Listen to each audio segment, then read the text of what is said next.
Je crois qu'il faut ouvrir un peu la possibilité de l'avortement dans des conditions et des cas précis. J'ai appelé à autoriser l'avortement en cas de viol et en cas d'inceste avant la fin de la 6e semaine de grossesse, et aussi à autoriser l'avortement en cas de malformation infantile grave ou importante avant la fin du 4e mois de grossesse, 120 jours.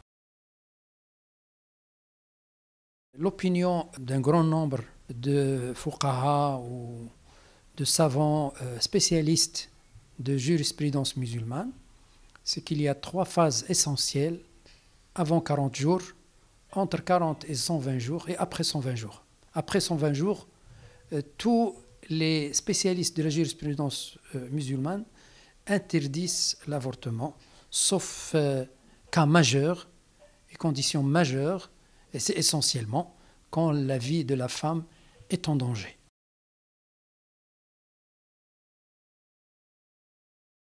On peut aussi, si on ouvre un débat sociétal, si on discute un peu avec les spécialistes, médecins, juristes et spécialistes de la jurisprudence islamique, on peut trouver d'autres cas, d'autres circonstances où on peut autoriser l'avortement avant 40 jours. Je crois qu'un débat va être ouvert et que je crois que cet amendement va avoir lieu très prochainement. C'est la légalisation de l'avortement dans ces conditions et dans ces circonstances, c'est lui qui va entraîner la diminution de la clandestinité et de ces avortements clandestins. Parce que si on les autorise dans la loi, ça veut dire que la femme peut aller à un hôpital dans des conditions médicales adéquates et bonnes pour un peu sauvegarder sa santé et sa fertilité.